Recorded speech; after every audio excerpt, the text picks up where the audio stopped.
C'est un plaisir de vous retrouver pour ce nouveau rendez-vous de l'actualité sur Eden Télévision.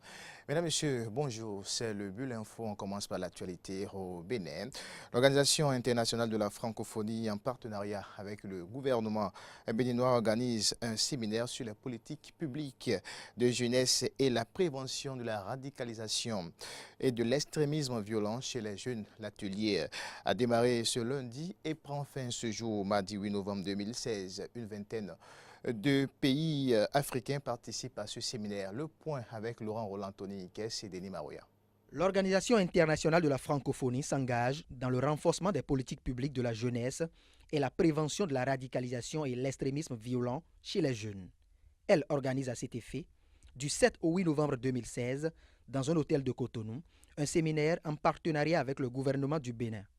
Les travaux ont été lancés par le ministre Olzad Omeki. Le Bénin est un pays dont le potentiel en termes de réflexion stratégique est énorme. Et j'en veux pour preuve la qualité de la jeunesse béninoise qui, en dépit de la proximité avec un grand pays où l'extrémisme et la radicalisation ont déjà commencé à faire des dégâts, continue de rester en dehors de tout ce qui est lié au terrorisme. Ceci fait notre fierté, mais nous ne devons pas nous reposer sur nos lauriers.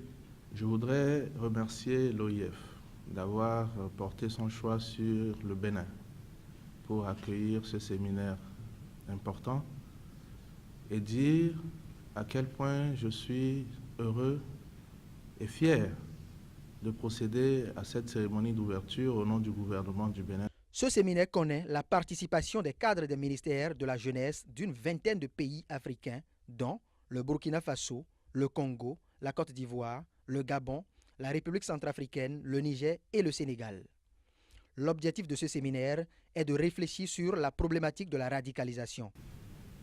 Les travaux de ce séminaire ont pour objet donc de susciter la réflexion sur la question, de mettre en avant des pratiques jugées exemplaires qui ont eu lieu à gauche et à droite, et également de nous projeter sur les actions convergentes que nous pourrons mener ensemble à travers nos gouvernements, nos structures ministérielles, pour que la question de la radicalisation et de l'extrémisme violent dans l'espace francophone soit jugulée, sinon vaincue. Cette activité s'inscrit dans le sens de l'initiative lancée par la secrétaire générale de l'Organisation internationale de la francophonie, Michaël Jean, intitulée « Libre ensemble », un appel adressé aux millions de jeunes des 5 continents en vue de construire et de penser l'avenir ensemble dans un monde où la tentation du repli sur soi, le rejet de l'autre et l'intolérance culturelle, sociale et religieuse ont tendance à progresser. On poursuit ce bulletin d'information par un sujet qui concerne la jeunesse et le mariage. Le mariage est une institution dont la fondation nécessite des préalables comme les examens prénuptiaux. Mais quels sont ces examens? Que signifient-ils et quels sont leurs impacts sur le mariage? Élément de réponse à travers ce reportage de Denis Maroya et de Fréjus Serroin.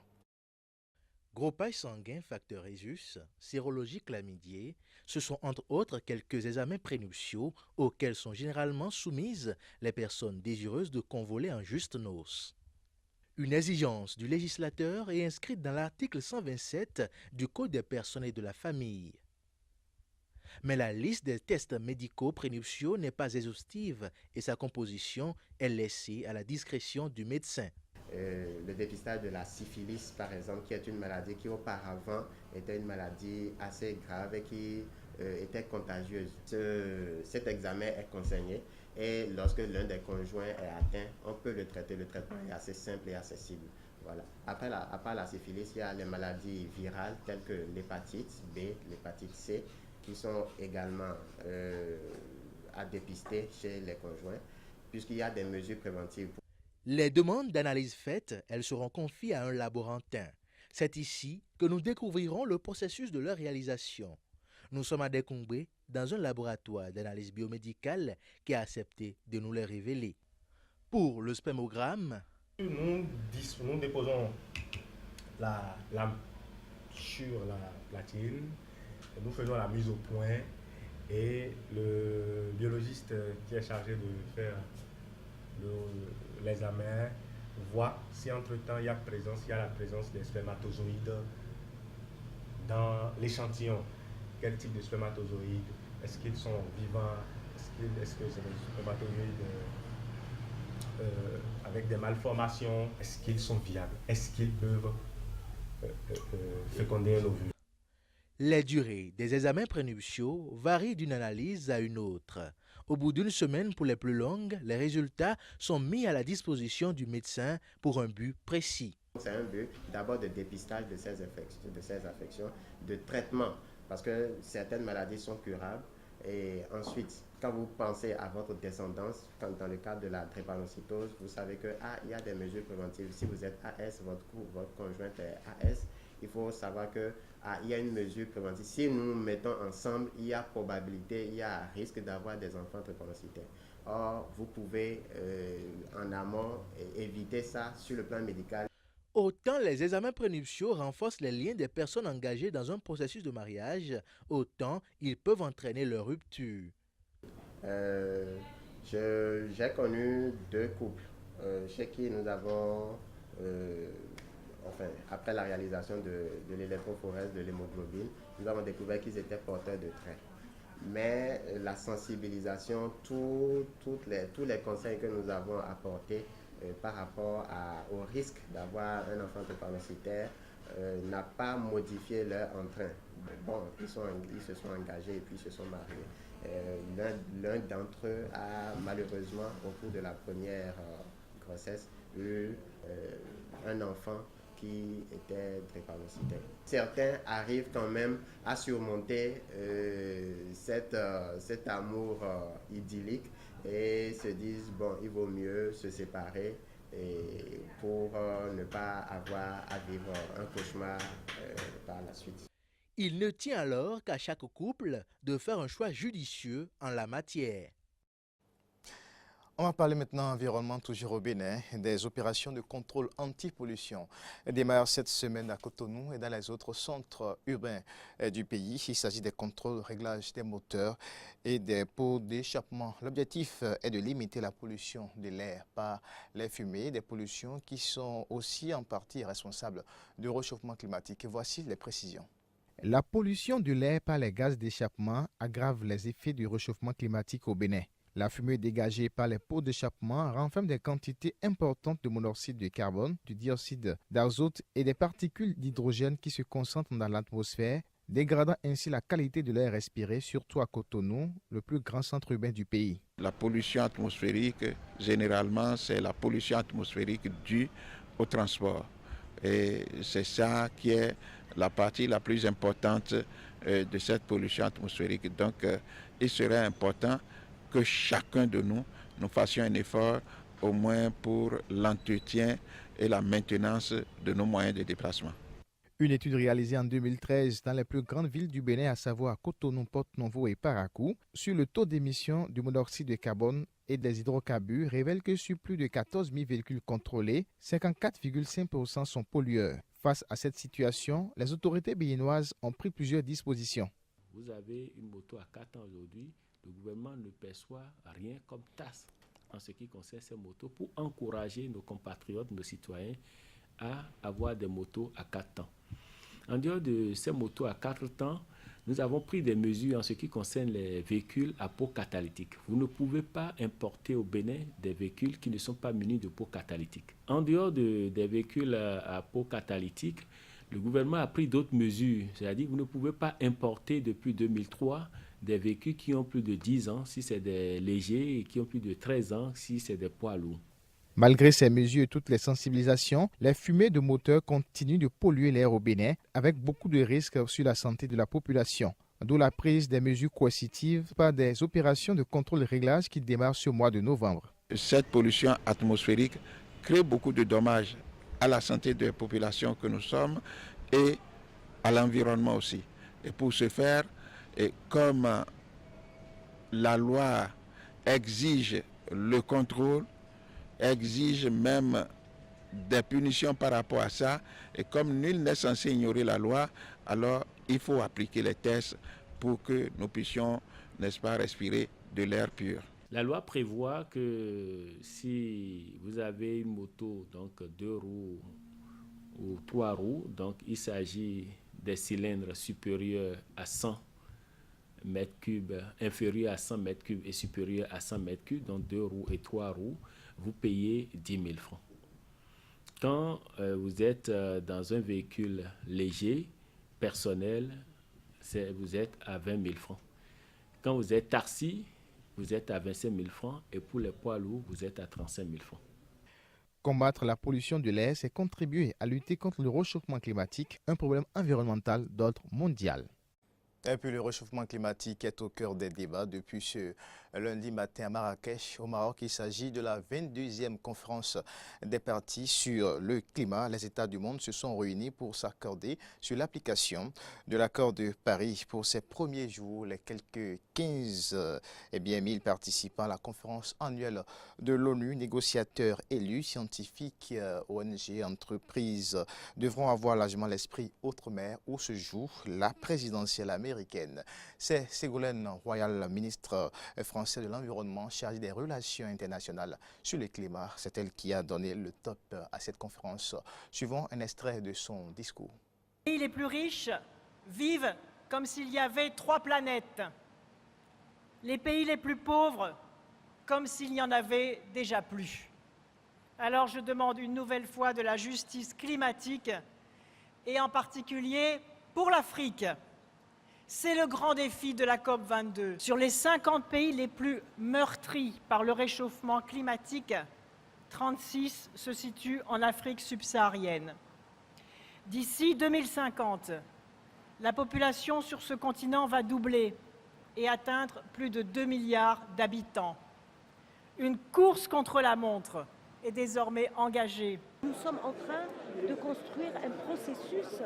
C'est un processus qui est forcément long, qui va demander du temps, du courage, de la patience et surtout beaucoup de solidarité au niveau mondial.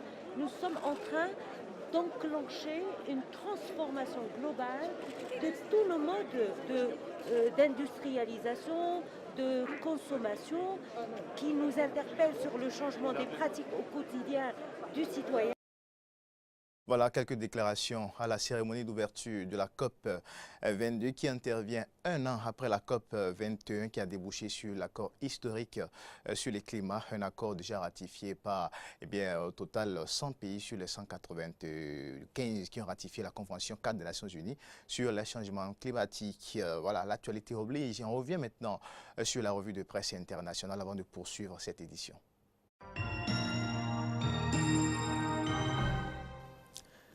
L'actualité sur le continent africain, en Europe et sur les autres continents dans le reste du monde, c'est maintenant la revue Inter. Nous l'ouvrons ce matin par www.izf.net et izf.net nous propose 2 différentes informations peu gaies. On l'ouvre par la Sierra Leone. La Sierra Leone tentée par la reprise des exécutions. Peu après sa disparition en Sierra Leone, le corps de DJ Clef était retrouvé atrocement mutilé. La condamnation récente de 2 hommes pour ce meurtre en pleine hausse de la violence de gang a électrisé les différents débats sur la peine de mort dans ce pays après un moratoire d'une vingtaine d'années. On revient sur le titre « La Sierra Leone tentée par la reprise des exécutions ». On poursuit toujours sur izf.net. Je vous parlais tantôt de 2 informations, pas du tout guère. À l'entame de cette revue internationale, nous sommes au Soudan du Sud. 8 spectateurs d'un match de foot tués dans un bar. 8 spectateurs ont trouvé la mort en suivant bien évidemment un match de la première division du championnat anglais. Voyons maintenant les précisions sur cette information. Au moins 8 personnes ont été tuées lors d'une fusillade dans un bar de la capitale sud-soudanaise Juba pendant la retransmission d'un match du championnat anglais de football, a indiqué lundi le ministre adjoint sud-soudanais de l'information Sud-Soudan. 8 spectateurs d'un match de football tués dans un bar. Nous poursuivons toujours sur IZF, Benin City, l'art du bronze de mère en fille. Benin City, l'art du bronze de mère en fille. Nous sommes au chapitre culture. Assise sur le canapé de son petit salon, princesse Elisabeth Olou, 77 ans, frotte ses sculptures en bronze avec un citron pour les faire briller pendant que sa fille aînée, Pejou Layiwola, 49 ans, montre ses dernières installations d'art contemporain sur l'écran de son MacBook. Nous quittons ici www.izf pour ouvrir une autre plateforme, sinon un autre site internet. L'autre site qui nous accueille maintenant, c'est www.africatv.net, ce site qui fait l'actualité de l'Afrique qui bouge. Et nous sommes en République démocratique du Congo, RDC. 2 journalistes arrêtés pour diffusion de l'interview de Moïse Katumbi. Moïse Katumbi, vous le savez, c'est l'ex-Maya des mines de l'ex-gouverneur de Katanga qui a gagné l'exil, vous le savez, pour avoir exprimé sa volonté de briguer la magistrature suprême en République démocratique du Congo. Retenons le titre RDC, 2 journalistes arrêtés pour diffusion de l'interview de Moïse Katumbi. Un peu plus de précision maintenant sur l'actualité. La première d'ailleurs proposée sur www.africatv.net. 2 journalistes d'une radio de Kolwezi dans la partie sud-est de la République démocratique du Congo ont été arrêtés lundi après avoir diffusé l'interview d'un opposant à temps appris de sources concordantes. Le directeur général de radio-télévision Manika de Kolwezi, Gaston Machid, et le directeur des programmes Carton Kachong ont été arrêtés pour avoir diffusé l'interview téléphonique de Moïse Katumbi. 2 journalistes arrêtés pour diffusion de l'interview enregistrée avec Moïse Katumbi, l'ancien gouverneur de Katanga. L'actualité est toujours sur le continent africain. On revient maintenant plus à l'est du Bénin, au Nigeria plus précisément. Près de 8000 vols intérieurs retardés au 3e trimestre. Près de 8000 vols intérieurs retardés au 3e trimestre. C'est l'autre actualité proposée par africatv.net. Près de 8000 vols intérieurs ont été retardés au Nigeria au 3e trimestre en raison d'un manque de fréquence de kérosène, a annoncé lundi la presse locale, citant des statistiques de l'autorité de l'aviation civile nigériane, entendez NCAA. Nigeria, près de 8000 vols intérieurs retardés au 3e trimestre. Voilà, nous quittons encore maintenant cette plateforme pour ouvrir tout autre site, un site internet. C'est lemonde.fr qui nous accueille maintenant, mais plus dans le chapitre Afrique. Le Monde Afrique nous présente ici une information inhérente au docteur réparateur des dames. Vous vous rappelez de qui il est question. Docteur Mukwege, mon combat et ma franchise dérangent. Docteur Mukwege, mon combat et ma franchise dérangent. C'est le titre proposé par Le Monde Afrique. Docteur Mukwege qui répare les femmes victimes de violences, victimes de viols bien évidemment.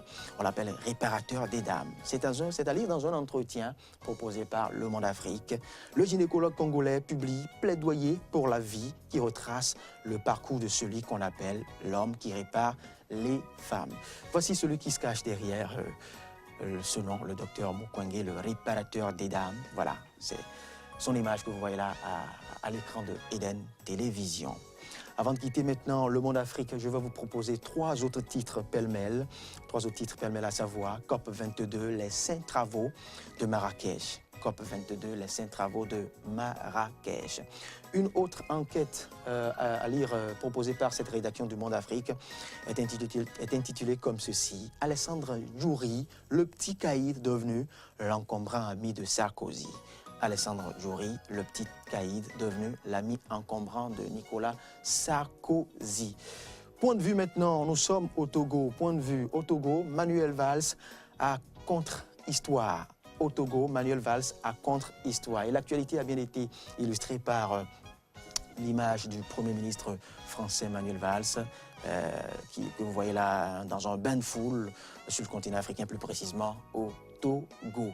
Nous quittons Le Monde Afrique pour ouvrir tout un autre site, c'est bien sûr www.lefigaro.fr que nous propose ce matin comme titre Le Figaro. Voici ce que propose Le Figaro ce mardi. Clinton-Trump, le choc des 2 Amériques. Clinton-Trump, le choc des 2 Amériques. C'est le titre proposé par Le Figaro. Ici, sur sa 2e page, on pourra y lire, bien évidemment, on pourra y voir un peu plus de précision. dans une infographie vidéo proposée par lefigaro.fr. Hillary Clinton et Donald Trump étant opposés pratiquement sur tout, le résultat de l'élection présidentielle ce mardi peut déboucher sur des orientations très différentes pour les deux États-Unis et pour le monde entier. Toujours sur cette deuxième page du Figaro, États-Unis, Trump et Clinton dans la dernière ligne droite. États-Unis, Trump et Clinton dans la dernière ligne droite. À lire bien évidemment sur cette deuxième page. Hillary Clinton en campagne dans l'État de New York s'est posée en présidente pour tous. De son côté, Donald Trump, en meeting en Floride, a appelé à la fin de l'établissement corrompu de Washington. Et toujours dans la dynamique de la présidentielle américaine, on pourra lire sur cette deuxième page du Figaro, Clinton-Trump, ce que l'économie peut gagner ou perdre avec leur programme d'action. Clinton-Trump, ce que l'économie peut gagner ou perdre avec les différents programmes d'action, avec le programme d'action de Hillary Clinton ou de Donald Trump. C'est à lire dans Scan Echo sur cette deuxième page du Figaro.fr. Quelles seraient les conséquences des programmes économiques des deux candidats à l'élection présidentielle américaine? L'interrogation, c'est bien sûr le Figaro qui nous la présente. L'agence de notation Standard & Poor's s'est récemment livrée à une analyse résumée par le Figaro en infographie comparative. C'est à lire sur cette deuxième page de Figaro, dans plus précisément le Scan Echo. L'élection américaine en direct sur www.lefigaro.fr. C'est ce que propose cette rédaction sur son site et plus précisément sur sa deuxième page.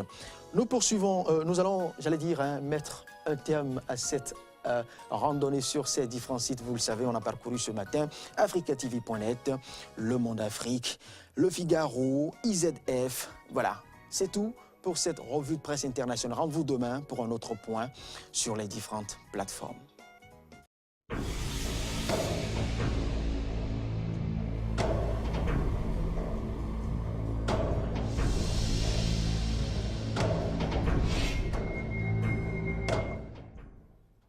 C'était la revue de presse internationale, une présentation de Loris Freddy d'abord que nous remercions.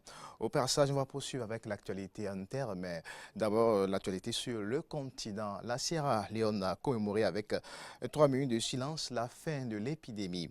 Ebola déclaré il y a 1 an dans les 3 pays les plus durement touchés par la crise de l'Ebola, Guinée, Libéria et Sierra Leone. Des nouveaux cas sont apparus après la déclaration de la fin de l'épidémie. Nous allons suivre le président sierra-léonais à l'occasion de la fin déclarée de l'Ebola dans son pays. As we restored basic health services, alors que nous avons restauré les services de santé et gardé le nombre de cas d'Ebola à 0, nous avons pris les mesures pour créer un filet de protection pour les plus vulnérables de la société, y compris les survivants d'Ebola. Nous avons également alloué des ressources au secteur des affaires, débutant le processus pour redémarrer ce moteur indispensable à la croissance économique. Une évaluation indépendante a montré que la première phase de notre programme de reprise a été un grand succès. Aujourd'hui, alors que nous nous arrêtons à nouveau pour nous souvenir des milliers de Sierra-Léonais qui ont perdu la vie à cause d'Ebola, nous devons aussi nous souvenir du sentiment d'unité nationale que nous avons découvert au cours de cette période.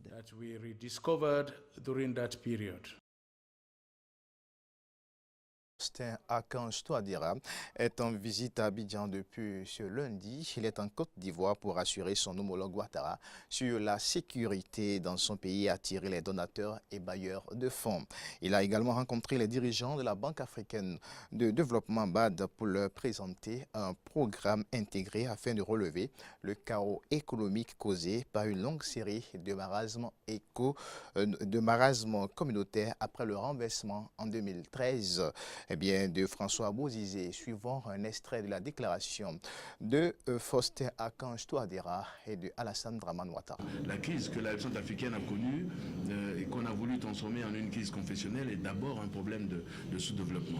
Et donc, avec, disons, l'apport de certains partenaires, ça pourrait nous aider à régler, disons, ce problème, à aider aussi au relèvement de peuple centrafricain. La France a décidé de retirer donc la Sangaris, mais nous a rassuré que 200 à 350 hommes resteraient en Centrafrique, qui appuierait donc la MINUSCA. La République centrafricaine sort d'une crise sérieuse. Nous suivons l'actualité. Nous-mêmes, nous avons connu une crise pendant de nombreuses années.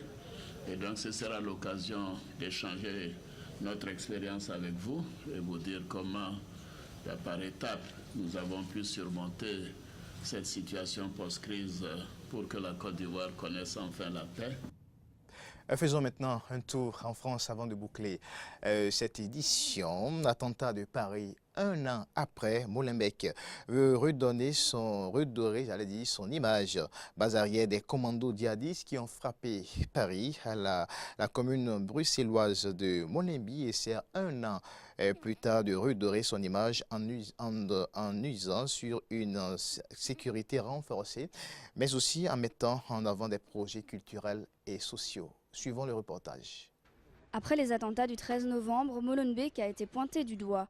Plusieurs des djihadistes impliqués dans les attaques de Paris vivaient ici, comme les frères Abdeslam, ainsi que Mohamed Abrini et Abdelhamid Abaoud. Molenbeek est devenu pour beaucoup le terreau du djihadisme en Europe, un phénomène que les autorités molenbeekoises cherchent depuis à enrayer. Nous avons, depuis le début de l'année, contrôlé plus de 5000 logements à Molenbeek. Nous avons fermé depuis les 6 premiers mois de l'année près de 20 lieux. Donc moi, je n'ai eu aucune difficulté dans la mise en place du plan Canal après ces événements. Des lieux considérés comme liés au radicalisme. Ceci grâce au déploiement de 50 policiers supplémentaires, un ambitieux plan de lutte antiterroriste baptisé Plan Canal. Mais ici, les habitants payent toujours les frais de cette mauvaise réputation. On va dire, vous venez d'où? Molenbeek, juste le mot ça veut dire quelque chose, quoi, mais ils ne disent pas pourquoi.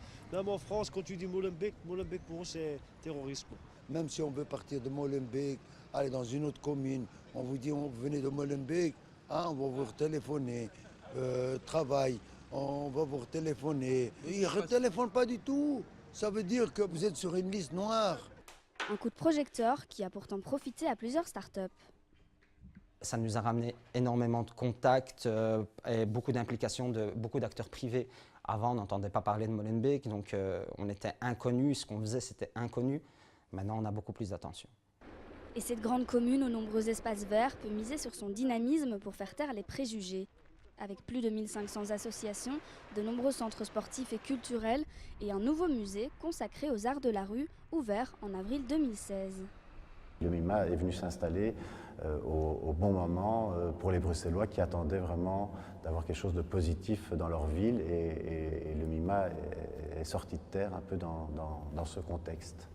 Alors que la Belgique reste sous la menace de nouveaux attentats, le plan Canal vient d'être étendu à cette autre commune de Bruxelles.